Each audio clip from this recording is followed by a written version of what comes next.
Alright, so the lecture today will be devoted to a proof of the Gauss-Bonnet theorem. And as a preparation, let's start with the following lemma. Suppose we have any oriented Riemannian vector bundle, so let F be a oriented category is oriented to Euclidean n-dimensional vector spaces, so this means it's an oriented Riemannian vector bundle of rank n on a manifold n, and that furthermore S be a smooth section of F such that it has constant length.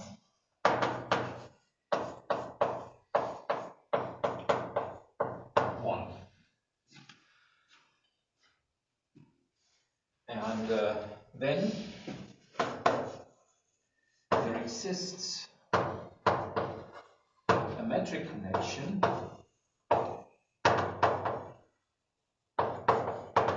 on this bundle for which this section is parallel. So such that nabla S vanishes. So having constant length is certainly a necessary condition for that, because if you have a parallel section, then the length must be constant for a metric connection. But what this lemma says is that the converse is also true, namely if the section has constant length, then we can find a metric connection such that S is parallel. Moreover, any such connection,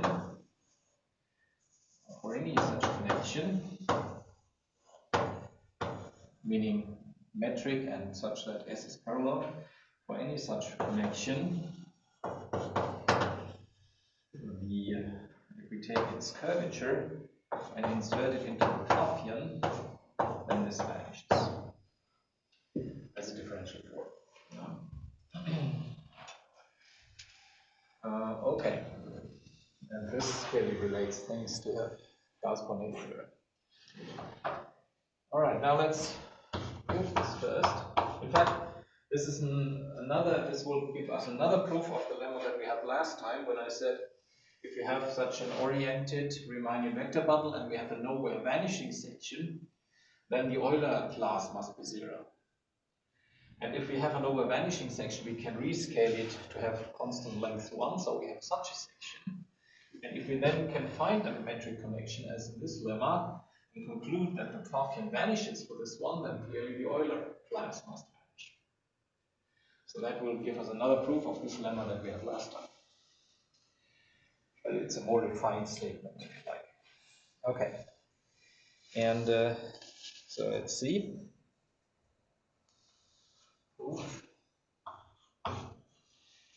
And we now first define it locally. So we first show existence of this connection. And check this one, and we first do it locally.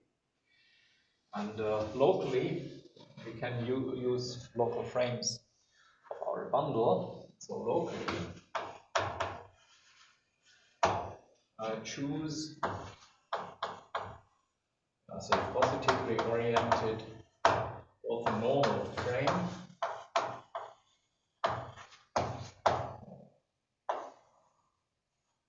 S1 up to Sn of our bundle, or in other words, a local trivialization. And I do it in such a way that the first, this S1, the first one occurring here, coincides with S. I can certainly do that. Since S has constant length, I can just take this one as S1 and complement it with other vectors to get my local frame. And then let's see what this condition now means. And if I write down nabla Si, then by definition of the connection forms, this this is omega t times sk.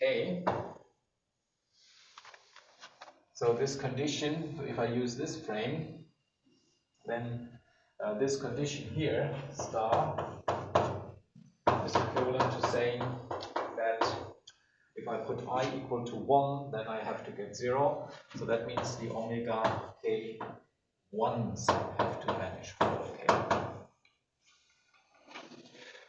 And since the connection is supposed to be metric, this means that these connection forms are anti-symmetric. And so the omega k1s also have to vanish.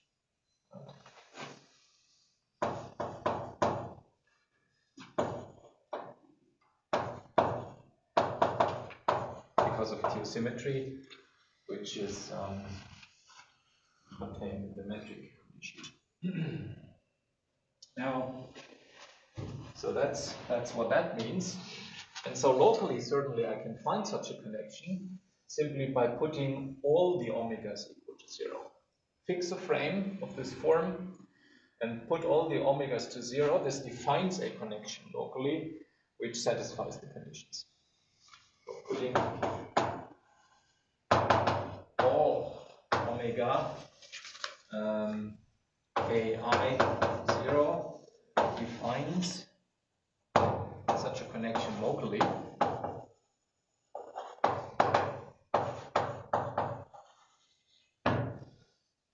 So that's the existence locally.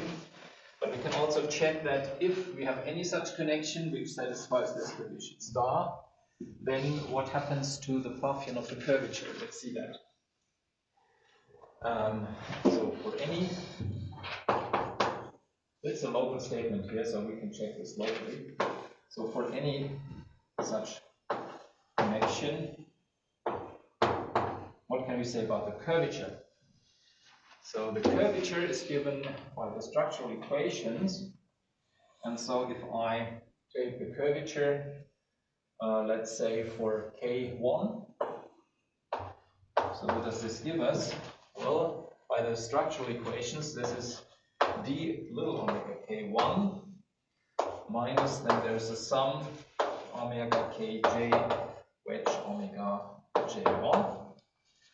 Maybe the sign is wrong, that doesn't matter. So, what do we see from this? Well, for the connections, so whenever one of the indices is 1, then the little omega is 0, so that one guy is equal to 0. And similarly, this one is equal to 0. So from the structural equations, we see that also the corresponding entries in the curvature matrix are 0. And the same thing applies if I interchange k and so there in the omega k, putting on omega k1, right? No, all of them. If I just put all of them equal to 0, then certainly, in particular, I have this, and I have also have locally defined something, right? Okay. So that's the existence part, locally, that we can have that. But that means that my connection is flat, right? That's true, yeah. This connection would be flat. Yeah, but I'm not saying it's not done yet, because here I claim that it's globally defined.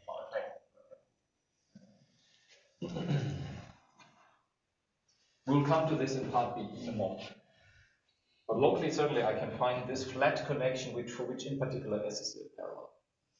But what I'm saying now is that even if you don't take this particular one, if you have any one satisfying this condition, then what can I say about the curvature?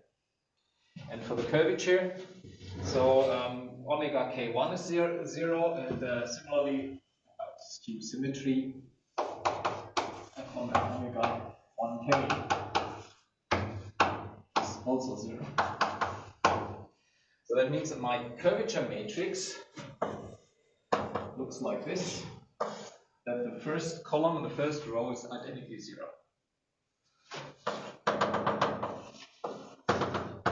And then here we have something. And this is how it looks. And if you take the Pfaffian of such a matrix, it must be 0.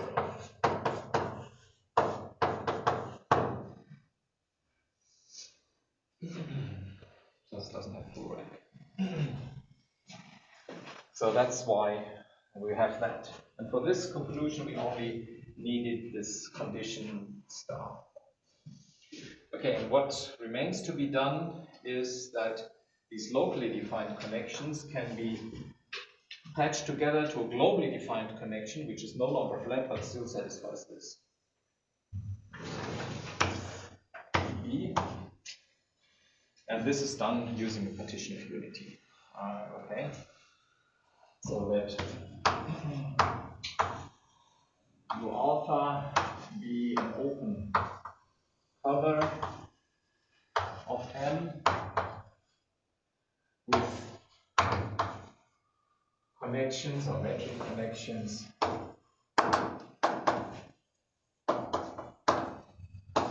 nabla alpha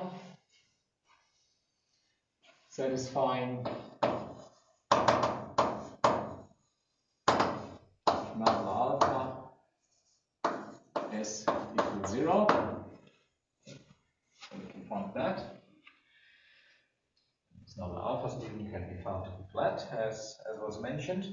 But now choose the partition of unity.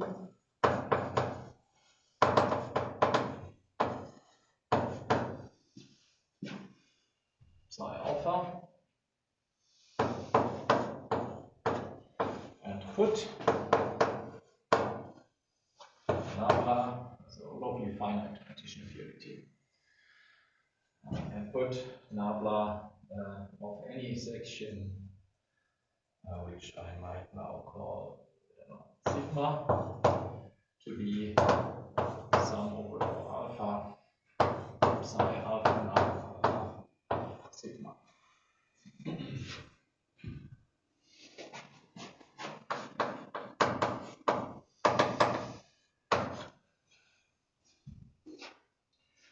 Now this defines another connection, because the convex combination of connections is always again a connection.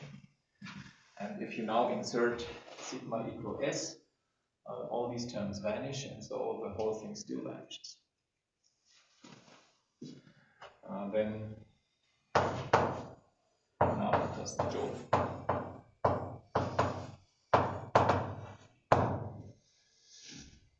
And that proves the lemma.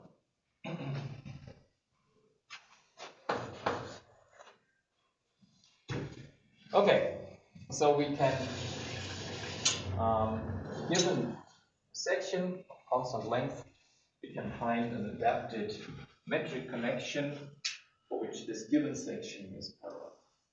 So we will use this now in the proof of the Gauss-Bonnet theorem. So recall Gauss-Bonnet, Chern.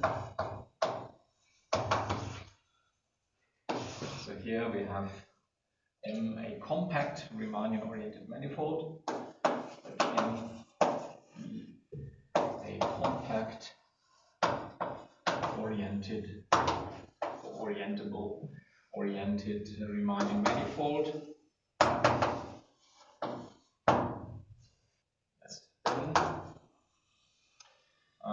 If I take the Euler number, the Euler form for the Levi-Civita connection or for any other metric connection. Maybe I should emphasize that. Then let nabla be the metric connection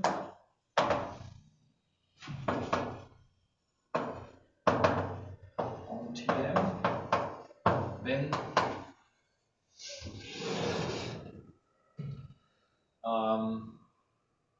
if I take the Euler class for that connection, which then of course is independent of the connection. If I take the cohomology class, or if I take the Euler form for that connection and integrate it over the manifold, then I get the Euler number of the manifold.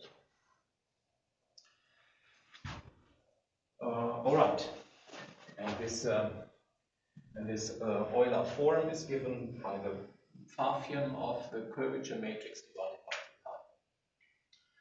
Let's remember that. Let's do. But here I have written it as a differential form. That's true.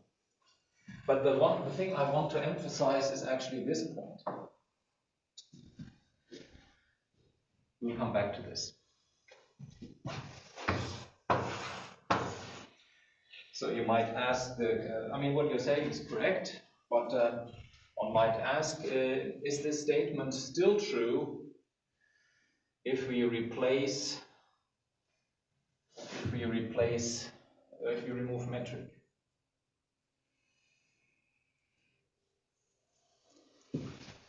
And if we remove metric, and such that, let's say, in the general non-metric case, the curvature matrix need not be skew-symmetric, so we cannot form the Parthian. But we could possibly find a non-metric flat connection, for instance. Would it then follow, and then the zero matrix can be put in the Parthian, would it then follow that the Euler characteristic is zero? That's a question. That's something we have not discussed yet. And this is the reason why I emphasize it here. Okay, anyway, we'll come back to that. All right, now this the proof goes in 7 steps.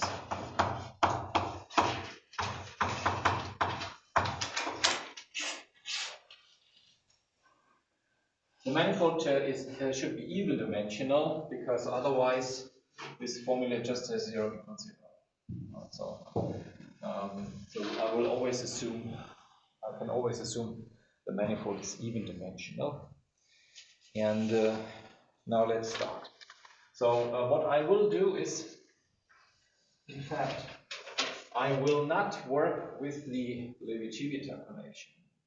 Instead, I will construct a suitable metric connection and work with that.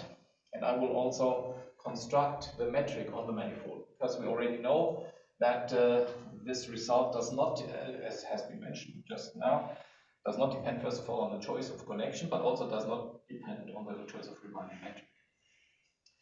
So, and this is why it's sufficient to prove this statement for a particular choice of Riemannian metric on my manifold M, and for a particular choice of metric connection. And so that's what I will do. And let me show the construction. In order to get a relation to the usual Euler number, I start with the triangulation of the manifold. So choose a smooth triangulation M.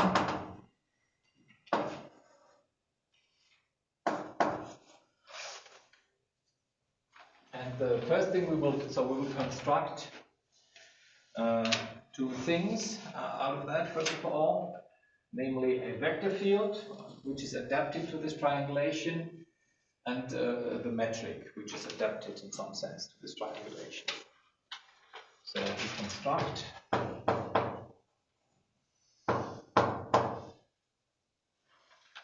a vector field X on M, and a Riemannian metric G on M, such that the following holds. Namely, firstly, this vector field has precisely 1, 0 on each open simplex. X has exactly 1, 0, let me call this 0 x sigma, on each open simplex of this triangulation, and this open simplex is called sigma of the triangulation. So here's the picture. So that's my manifold. Now I have the triangulation. So I have these 0 simplices, the vertices. Then I have 1 simplices.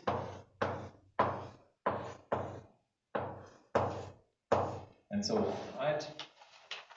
and then I have two simplices. And the open simplices, so the zero, so the vertices, they are just points, isolated points, they are considered as open zero simplices. Then the one simplices are these one simplices without the endpoints.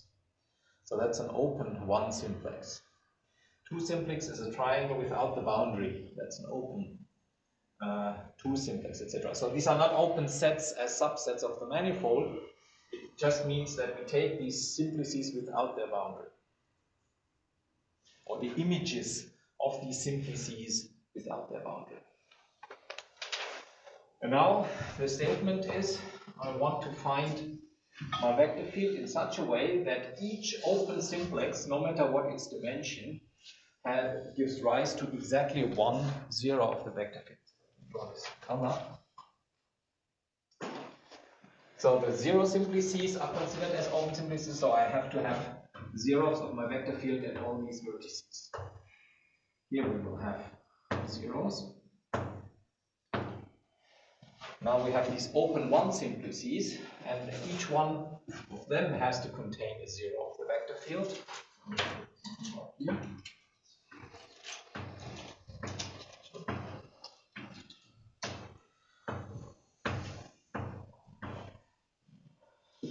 And then the two simplices, the open two simplices, contain exactly 1, 0.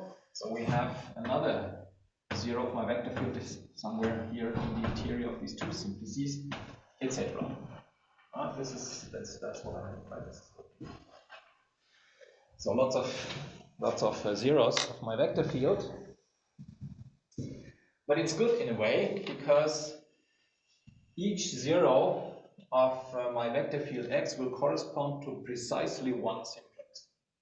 Right? So there's a 1-1 relation between the zeros of my vector field x and the simplices. And that's important to get to the Euler number, because when I want to get at the Euler number, I have to count simplices. And so I will have to sum over the zeros of the vector field in the end. Alright, so that's the first thing. And now the second thing is, maybe I have more space for that. The second thing is to describe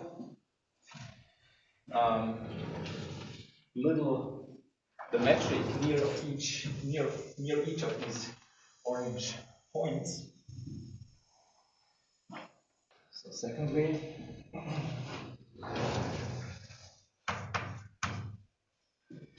so each x sigma has a neighborhood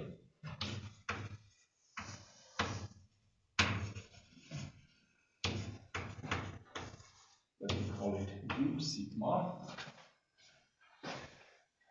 which is a local coordinate neighborhood, and it contains x sigma, but none of the other zeros, not containing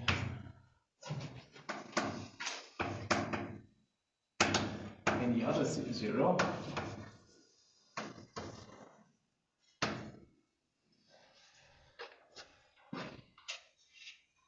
I mean, this statement is to be understood that there are no further zeros of this vector field.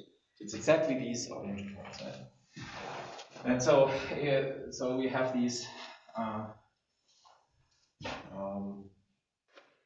Or I could also formulate this like saying they are disjoint, that they do not contain other zeros.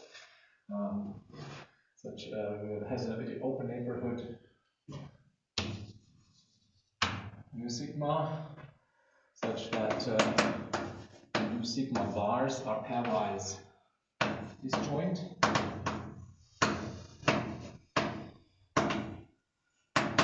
And there's an isometry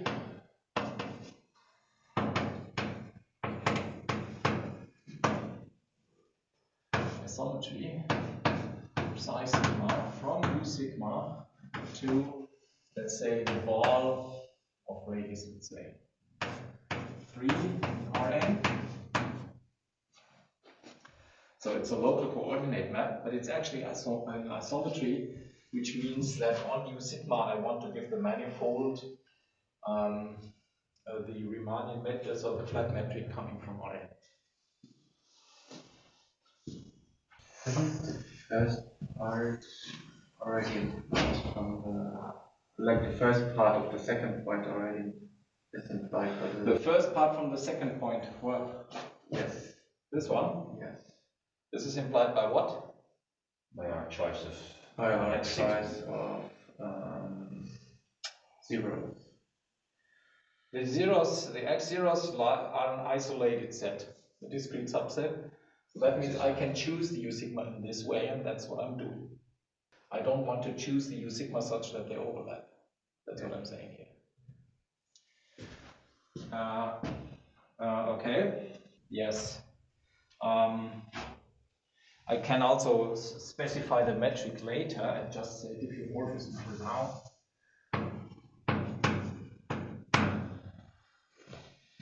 But the diffeomorphism should be such that, so psi sigma sends x sigma to the origin here,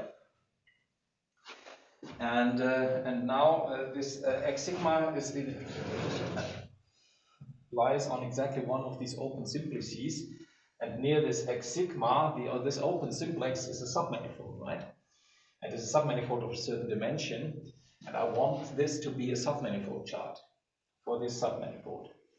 So that means that psi sigma of U sigma intersects sigma. So that sigma, that's a submanifold, and that should be Ri cross 0 intersects all. So maybe I should. This is the dimension of sigma. So here I have my open simplex sigma. Here I have my point x sigma. Now somewhere I have this neighborhood U sigma. And now this is being mapped diffeomorphically by psi sigma onto a ball in Rn. And this submanifold sigma is being mapped to the intersection with Ri.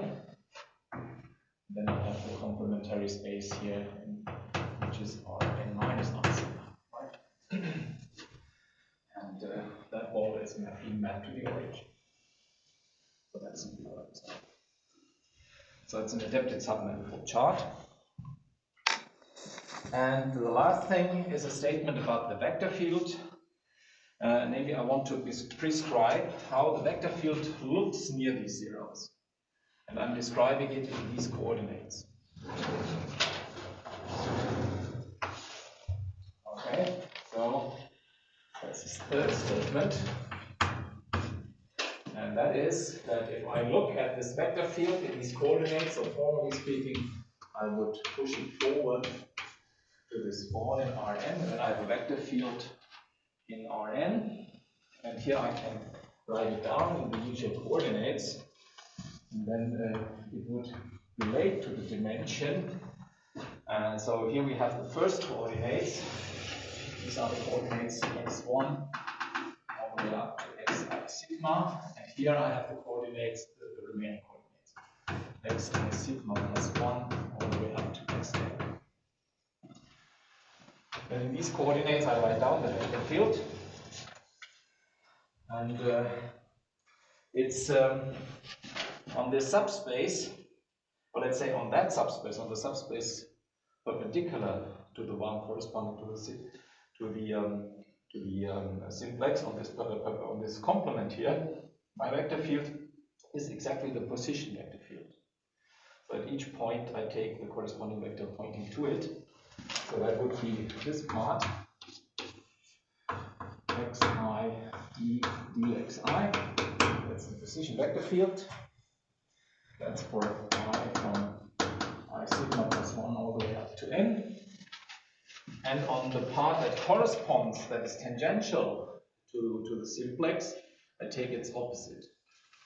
I take minus the positional vector field. 1, 2, I see. All right. And now let's see why this can be done. If you draw a picture, you see how it can be done. Namely, let's come back to this picture down here.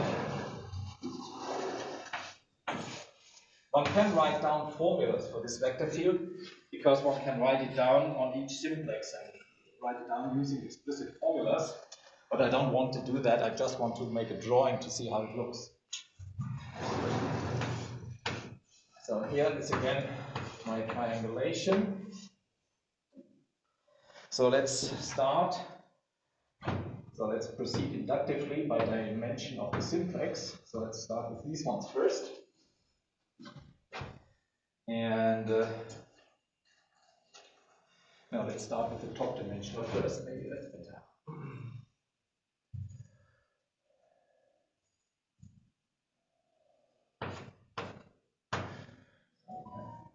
These ones. Now here, in this case, everything comes from this first part here. So I have to take the opposite of the positional vector field in a small neighborhood of that point. So in the corresponding chart, this would just be, so we look at the chart here and look at it, then this would be just the negative of your positional vector field. So at this point, we would always somehow take the arrow pointing to the origin. Right? This is how it looks. That's my vector field. So I'm not going to draw the vector field itself, but I'm going to draw the integral curves of the vector field. So the integral curves of the vector field are then in this coordinate chart. They are just lines going to the origin. So that means in the manifold, these are the, maybe I should use a different color here.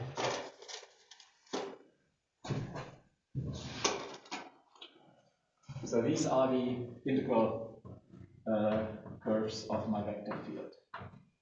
And the direction is such that you flow towards the origin. So you flow towards this yellow point. And you do this here too, in the neighborhood, at every one of these points.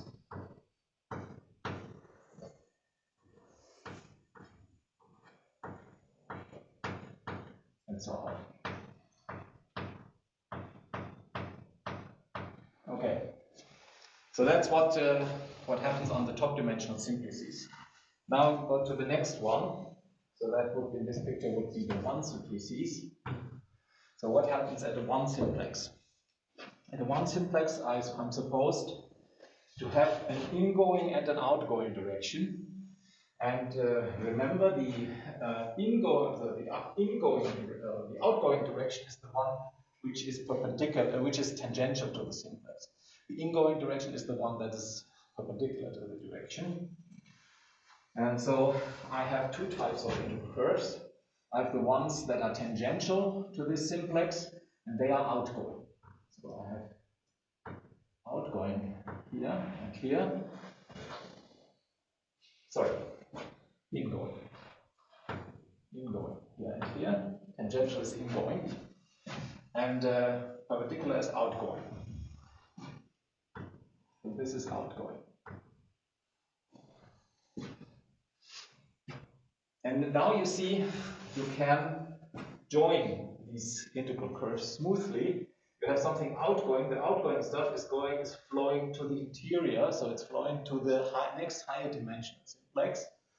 And it's outgoing from the point of view of the boundary, but it will be ingoing from the point of view of the interior point. So you will have to join those curves. From here to here, from here to here, this is going this direction. Right? So this can be joined together. And the next thing would be in this picture would be the zero simplices. In this case, everything would be ingoing, because everything would be outgoing, sorry, including both time. So because now everything is orthogonal, this is zero dimensional, everything is orthogonal, so everything is outgoing. So we just extend this as outgoing.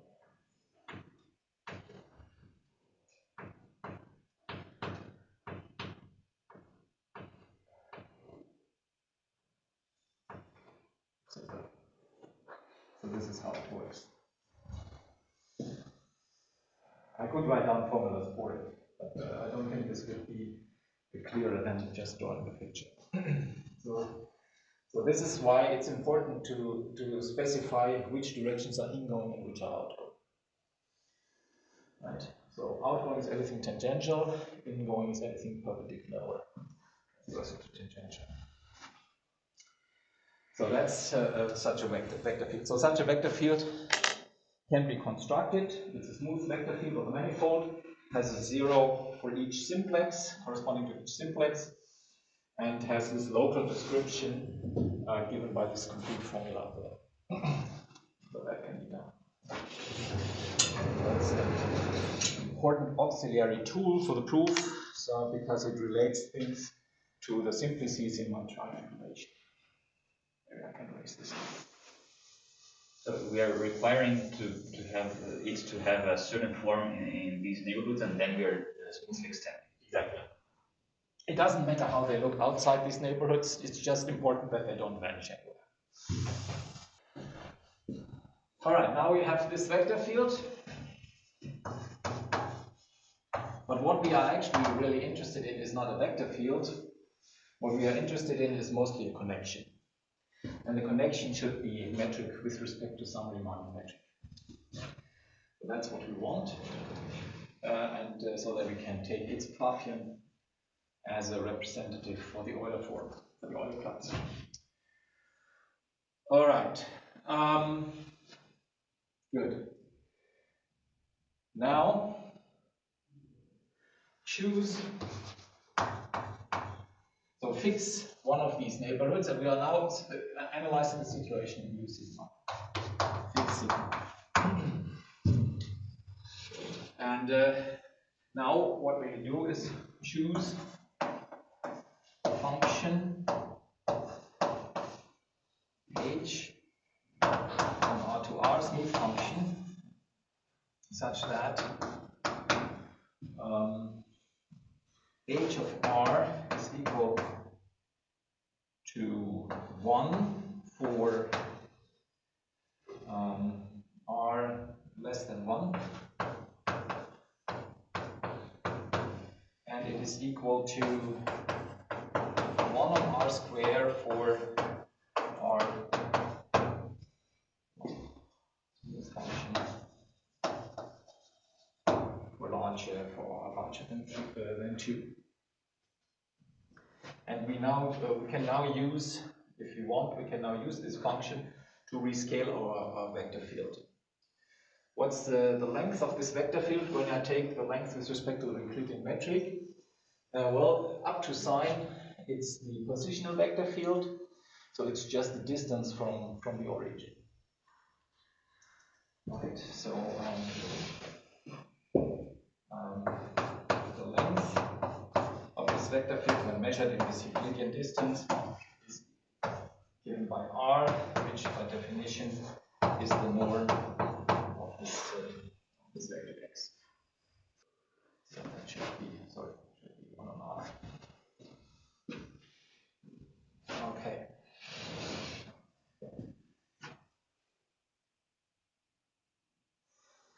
Now, x twill is put to be h of R times x on U sigma. So this has the effect that the vector field has length 1 for R at least 2. So outside of the outer annulus, this is a unique vector field. Then the norm of x twill is equal to 1 for R. for R nearby the origin, it's just the origin, it coincides with the origin of vector field X. Yes. I should write psi star because I have not said yet that the metric is equal back. And x twiddle is equal to x over R less or equal to 1. All right.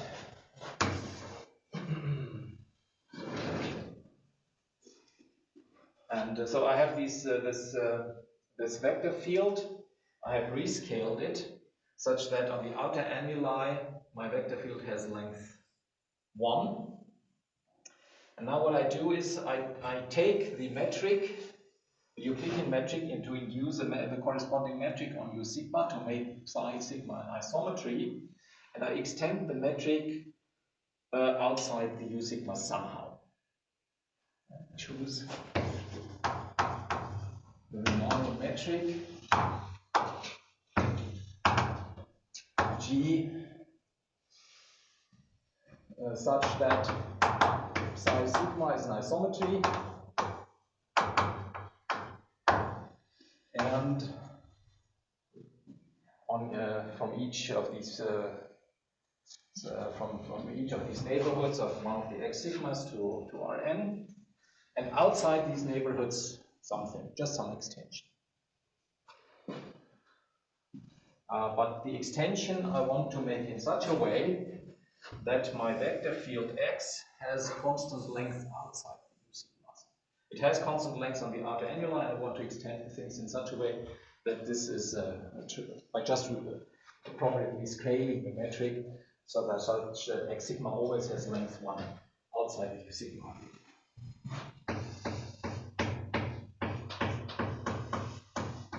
On the complement of U sigmas.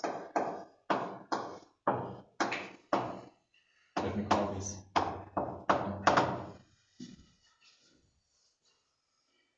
Alright, so now I have my vector field and the metric specified, and the metric, this vector field has the property outside of U sigmas. I don't know what it really does, but it has constant length, and near the x sigmas it's explicitly given by this formula that we still have on the right border.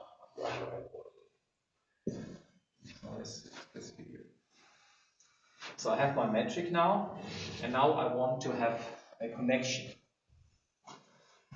Okay, so maybe I have to call this step 4.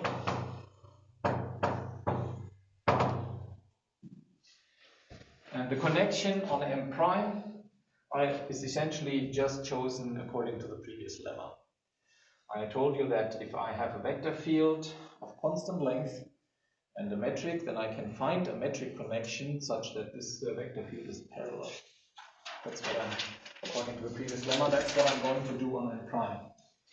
The question is, what do I do on the U sigmas? And on the U sigmas, I can write down the connection explicitly in these coordinates. Now that's what I want to do.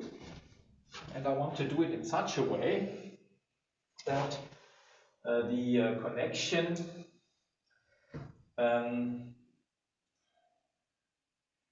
so the connection has to be metric, of course, and then since I want to do it in such a way that for R between 1 and 2, for R between 1 and 2, the Pfaffian is still 0.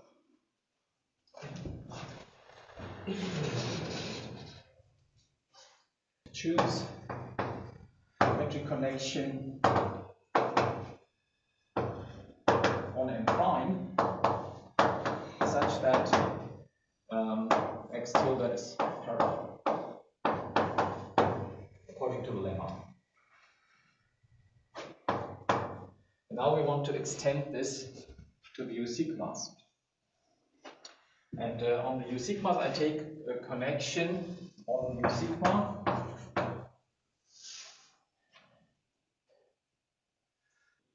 Well, actually, maybe I should make an overlap here, right?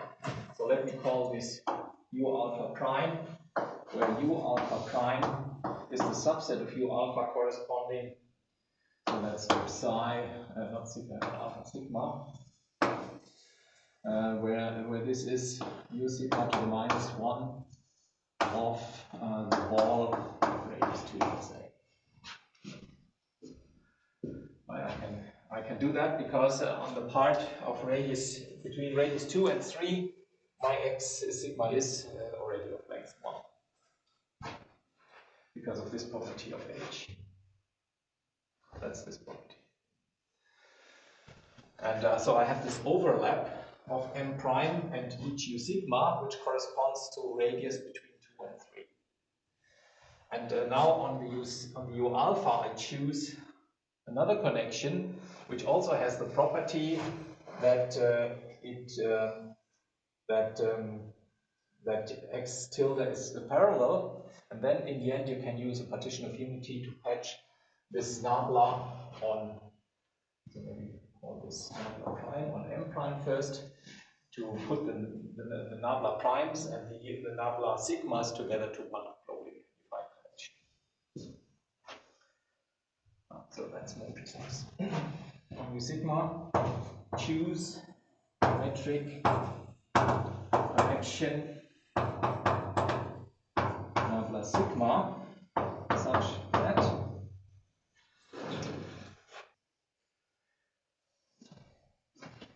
so I can write it down explicitly for the area between 0 and 1. I'll write it down in a moment. And for larger, I would just want to have that we also have the Pfad dimension. So such that nabla sigma of x tilde, where this is where it has constant length, that this is 0 for r between 2 and 3. And in particular, this has the effect that the Pfaffian also vanishes. Then the Pfaffian of nabla sigma, whose curvature at omega sigma, should be 0 even for r between 1 and 2. And for the interior part, I write that down explicitly. On r at most 1, nabla alpha is given as follows. I apply to the coordinate fields. Then this, of course, is given by corresponding connection matrices.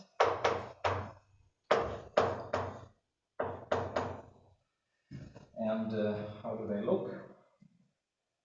Where it goes down. Let's see.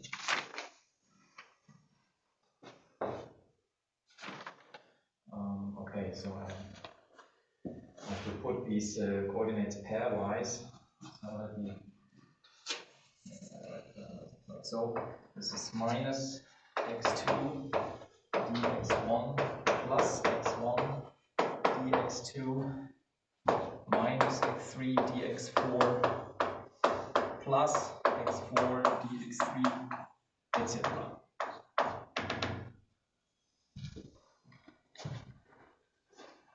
So this is what I use as connection for. All right. Once I have that, I choose a partition of unity which glues together the connection nabla prime on m prime with these connections nabla sigma, and does so on the outer ring where r ranges from 2 to 3. Because there both all the connections satisfy that this vector field x tilde is parallel. So each, as we saw earlier in the lemma, each convex combination given by partition of unity has the same property. And then in particular, the glued connection will also have the property that the Pfaffian on this whole part vanishes. On the ring between 1 and 2, it vanishes anywhere because here the connection coincides with lambda sigma, and here we will compute what the Pfaffian does.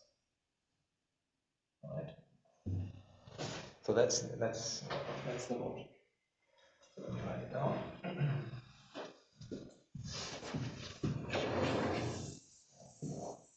Then choose partition of unity.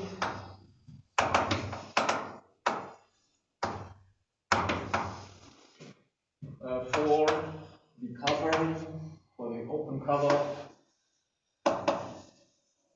consisting, okay, if I want to have M prime, if I want to have this open, then I should remove something closed here. So that open cover given by M prime and the sigma. The open cover of M. Right, the overlaps of M prime, and so these U sigmas are pairwise disjoint, and the overlaps of M prime and U sigma are these rings where R goes from 2 to 3, and here this glued connection will have still this property. So let sigma, let nabla be given as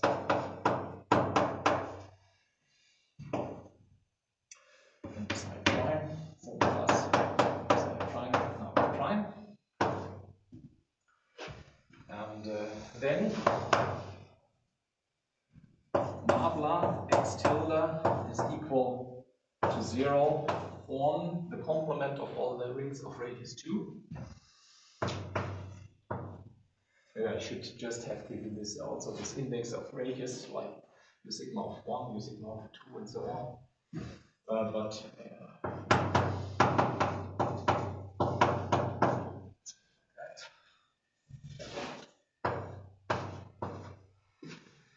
So, and in particular, the Pfaffian of its curvature form is equal to 0 on this set. Moreover, the Pfaffian of the curvature form in the ring between 2 and 3 coincides with the Pfaffian because the connection coincides with lambda sigma. So here we have the curvature of lambda sigma, which is 0 by construction. And the question is, what is the Pfaffian in this inner ball? And this shows that the integral of the Pfaffian for this connection of the manifold is given as the sum over all simplices of the integrals over the U sigma of 1. Let me just write it like this. Of these explicit conventions here.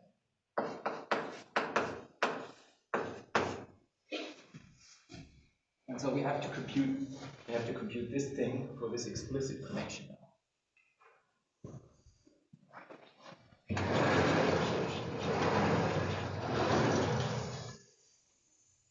I'm sorry, what is omega tilde? It's the curvature of no, it should not. Sorry, it's not tilde here. Sorry. Omega is the curvature of nabla. I was confused because of the x tilde. Sorry.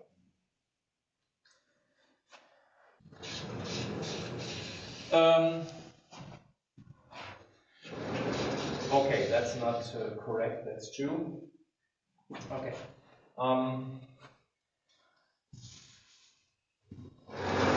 Let me first write it down for n equals 2.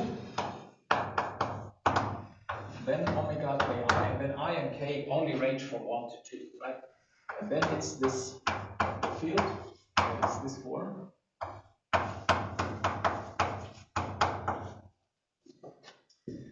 And here I and k. So this is just one of the fields. So here we have a 2 by 2 matrix, skew symmetric, so there's essentially only one entry. So it's that, and omega 2, 1 is the negative of that.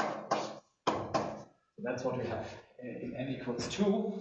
And for n equals equals to n, we put together these forms. So we think of R2n as splitting into long R2s, and on each factor of R2, we take this corresponding form and wedge them together. So that means for I some odd number, 2j minus 1, and k the next even number, k 2j, I take omega ik to be minus the corresponding x times dx2j plus x2j dx2j minus 1. And that's, of course, the negative of omega ai because of geosymmetry, and 0 otherwise.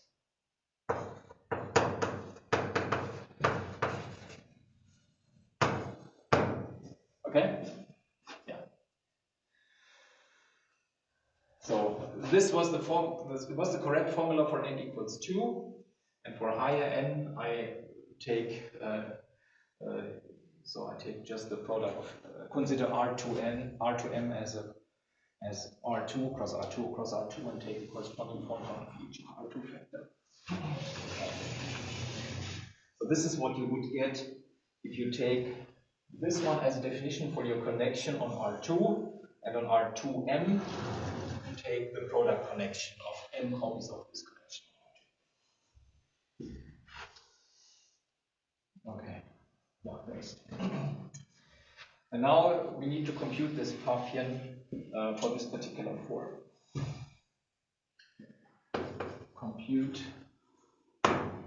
Pfaffian of omega sigma on the unipole.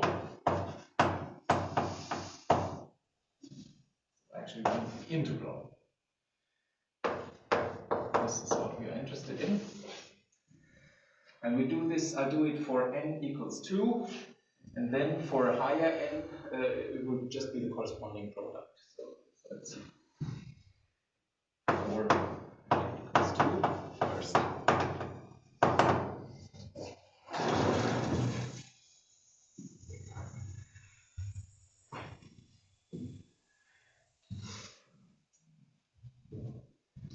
How does it look?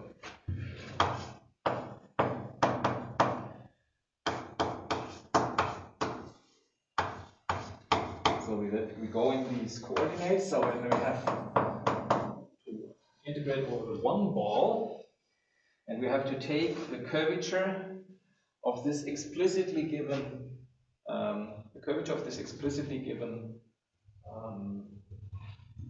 connection. And what is the curvature? So that is, I put this in the Pfaffian, the curvature matrix. And what is it? Well, by the structural equations, omega 1, 2 is little d omega 1, 2 plus the quadratic term. But the quadratic term is 0 in this case, because there is only one form omega in the matrix. So if you take any matrix entry and wedge it with some other matrix entry, you just wedge together multiples of the same one form, which gives you 0. So in this case, this is just the quadratic term is 0. So that means my curvature matrix, in this case, with respect to this frame, dx1 and dx2, just looks like this.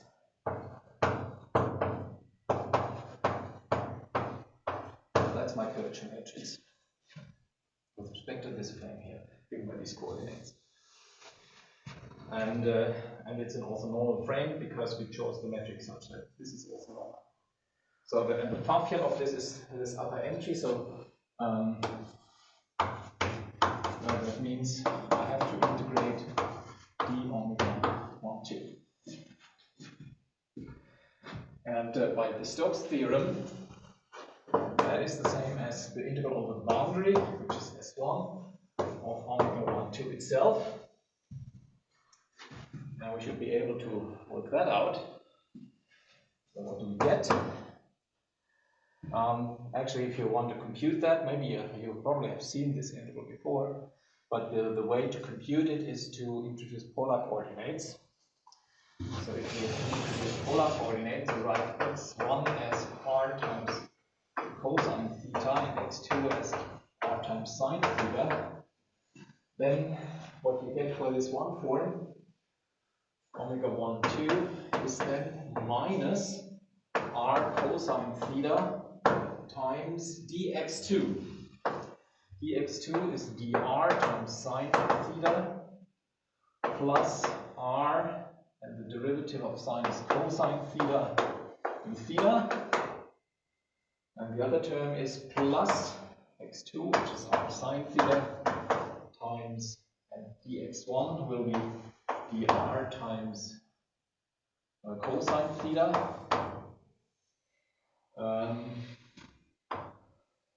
And then plus r, which is, where do I have it? It's dx1, which I'm computing. Plus r, and then the derivative of cosine is minus sine theta d theta. Right? That's what we have. And so we see these mixed terms, this term and that term have, oh, this term and that term, they are equal up to sine, so they cancel.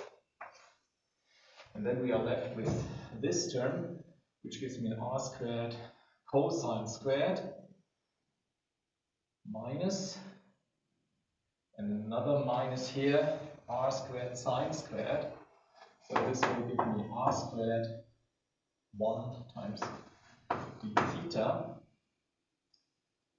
And now the minus sign.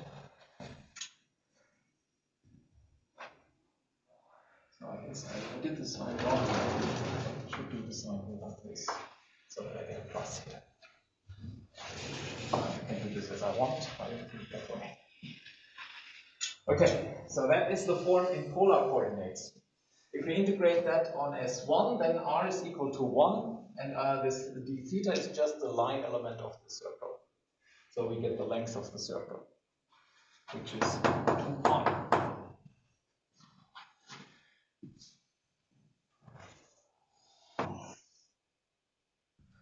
I could do that, then I would get the surface of the 2 disk and give me the same result. Yes. Either way, so we get this, and now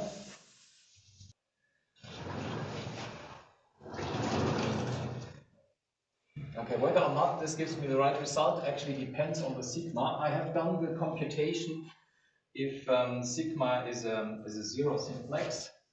Otherwise, I will actually have to take the sign in such a way that it depends here on that, and this is needed in order to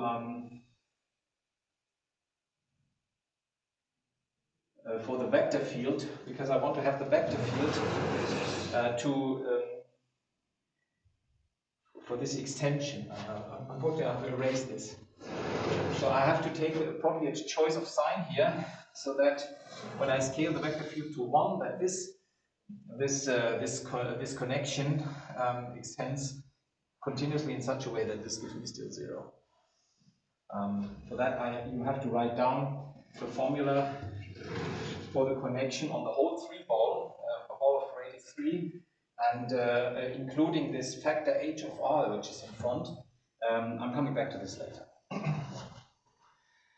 So if I don't put in the right sign here, I mean the x tilde depends on the signs in the x tilde depend on the dimension of sigma, right?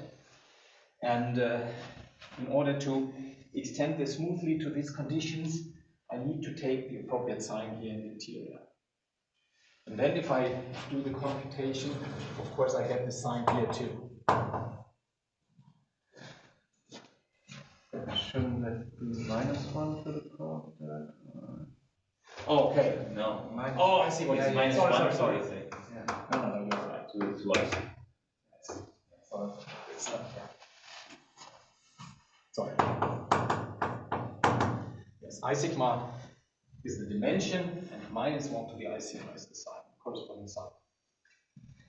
So this picks up all the number of signs that appear in X tilde. It's not right. It's all the signs that pop up in X tilde are multiplied together. All right. So that's for n equals 2. For general n,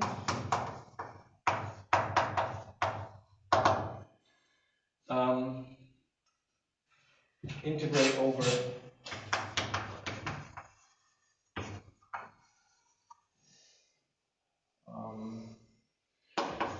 d1 cross d1 n times in R2m and obtain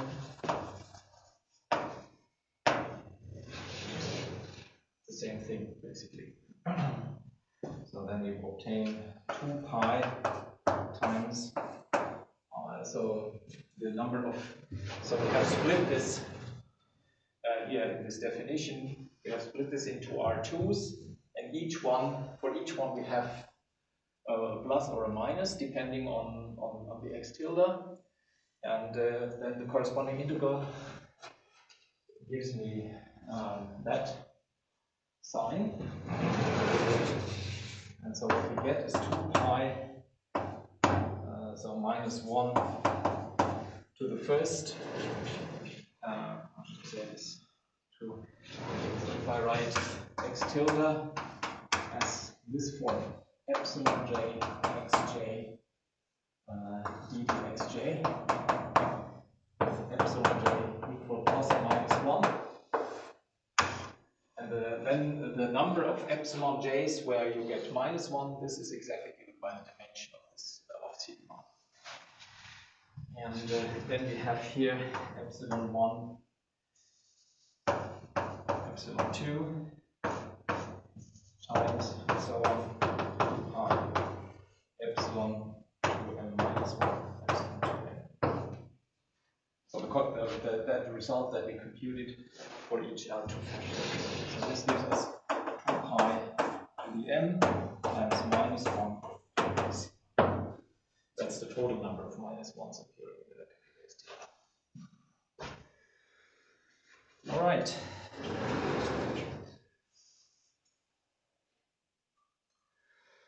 So that's what we get, and therefore the integral over m of the Euler class, or the Euler form, with respect to this connection. So that's, as I said, the sum over all simplices. Then I have to take the Pfaffian of the corresponding curvature form divided by 2 pi. So that's the definition of the Euler form. So that is, you can draw this out, this is of order m. So that's 2 pi to the minus m times the sum over the Pfaffians over the sigmas. And this is what just has been computed. So the 2 pi cancels then again. We are left with the sum over all sigmas of the minus 1 to the I sigmas. And now we have a sum, and you see all even dimensional simplices enter with a plus 1, or odd dimensional simplices enter with a minus 1. We sum over all simplices, so the result is then the Euler number of the manifold.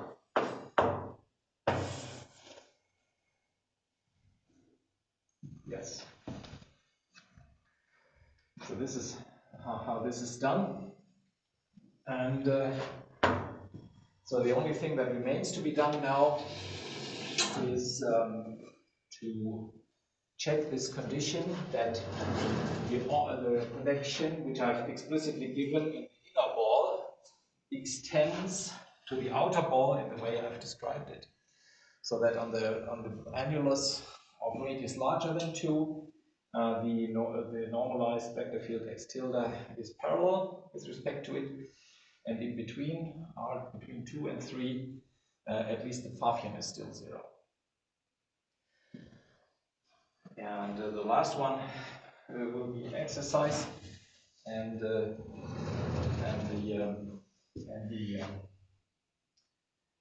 first one, yeah.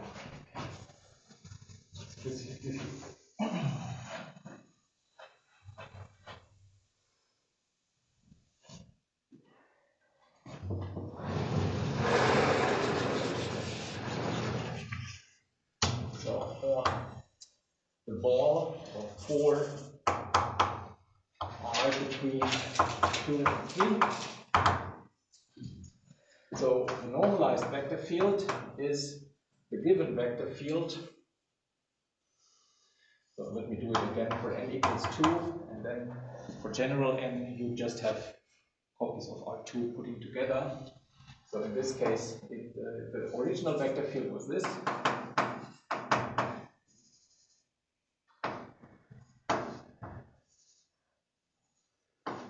Epsilon 1 x1 dd x1 plus epsilon 2 x2 dd x2. So that's the original vector field. Now,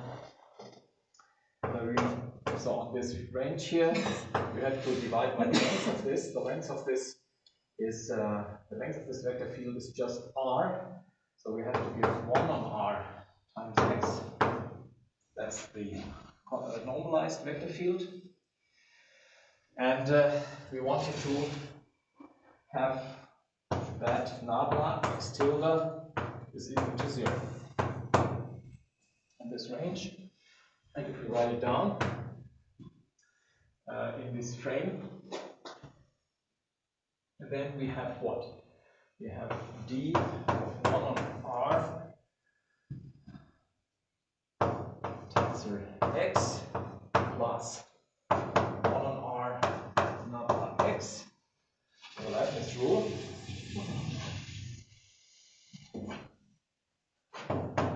So this one gives me minus 1 on r squared times dr times x plus 1 on r, and here we have so here we have there's the x is here, so we have epsilon 1 dx1 tensor. So I mean tensor ddx1 plus epsilon 2 dx2 times ddx2 plus epsilon 1, and I have to take the derivative of this guy, and this is given by omega 1 2 dx2 plus epsilon 2 x2, derivative of this one is given by omega 2 1 dd x1. So that's the general form for a metric connection, or for any connection applied to this particular vector field. I put this equal to 0. Now we of course use that it should be a metric connection, so that omega 1 2 is the negative of omega 2 1. So let me directly change this by saying so. So that's the general formula for a metric connection. And the question is, which omega 1 2's actually satisfy this equation? And so let's see. So, and I have to sort everything by ddx1s and ddx2s. So for that I also have to compute this dr. dr is what? R is the square root of x1 squared plus x2 squared. So that gives me 1/2, and then divided by this, and then I have to take the differential of this, which gives me 2x1 dx1 plus x2 dx2. So the 2 cancels the 1 half. So that's what we get, right? Good. So that means here I get r cubed, this r and this r squared, and I have x1 dx1 plus x2 dx2 times this vector field.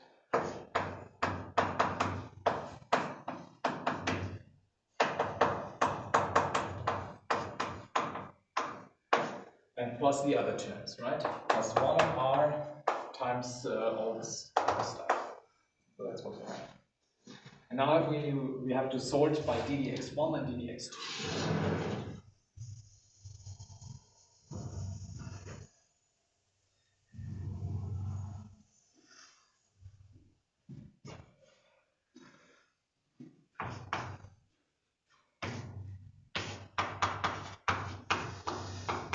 So what are the ddx1 parts? Here I have a ddx1, and then in front of that I have an x1 here, an epsilon and 1 and that something. So I have minus r cubed, then I get x1 squared dx1 plus x1 x2 dx2. And I also have this epsilon sign here. That's actually minus epsilon 1. So this is this times that, right? And similarly, I get something minus ddx2, which will be this term times that term. So that will be epsilon 2 r cubed, and then I have x1 x2 dx1 plus x2 squared dx2. This times that. And then we have this 1 on r terms.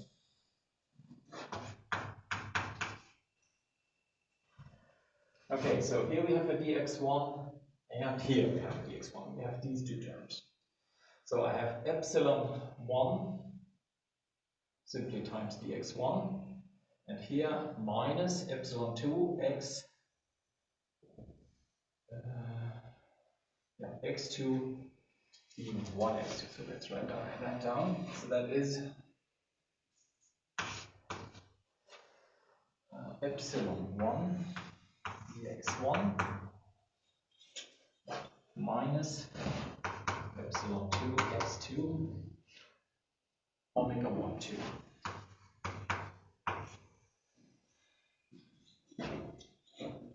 So you tell me if I'm doing any mistake. I make a mistake. And then I have a 1 on r term with the ddx2. So that would give me epsilon 2 times times dx2 from here, and I have another term from here, namely epsilon 1 x1 omega 1 2.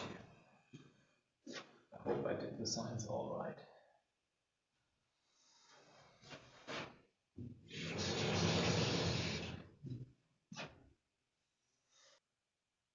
Okay, now what I have to do now is to solve for omega 1 2.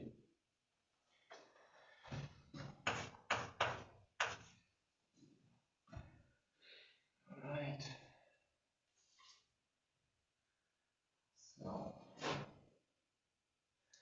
if I equate this to 0, I have an epsilon 1 here and here, this is irrelevant. I can multiply by r the whole thing, and then, this epsilon, here it comes down. And then I have r squared here, x1 squared dx1, and I have a dx1 here as well, so that gives me plus r squared dx1, and I have a dx2 here, x1, x2, and no dx2 here, dx2. And this has to be equal to omega 1, 2. And here I have epsilon 1, epsilon 2, because I've cancelled this epsilon, so I get another epsilon 1 here. The minus sign goes away when I go get it, put it on the other side, so I have this guy, right?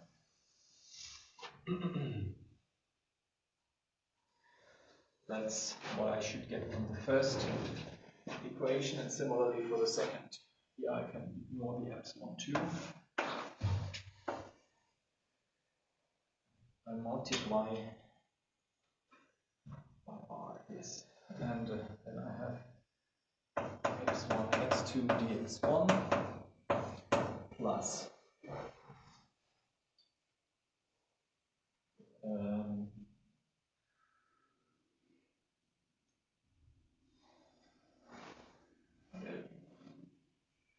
this comes from here. Then this term, here I've multiplied by r squared. So I have r squared times dx2, and here I have another x2 squared. Hope I did it right. And this is then the same as epsilon 1, epsilon 2, x1, omega 1, 2, with a minus. In the first line we have a minus in front of the epsilon 1. Oh, here this one? Yeah, I think we... That's true. Yeah, we should not... okay, yeah, that's right. And this reflects, actually, so that affects this one. Yeah. And also... And that's 1 squared, but not r, but not that this one, but not that one. So actually we are left with x2 squared. Or minus x2 squared. Right? No, plus x2 squared. Because here we have an r squared minus x1 squared, which is x2 squared. And so I was wondering about that, because here there should also be a sign error. It should be an x1 squared here. There's a sign error. Okay, so we have an r squared here, and for some reason it's a plus here. Not sure. Maybe I have a sign error somewhere. In any case, it turns out so that you find a solution and you find a unique solution. You can multiply this by x2 and this by x1 and add the two, then you get an r squared here, and then you can divide. So this gives you a unique solution for omega 1, 2.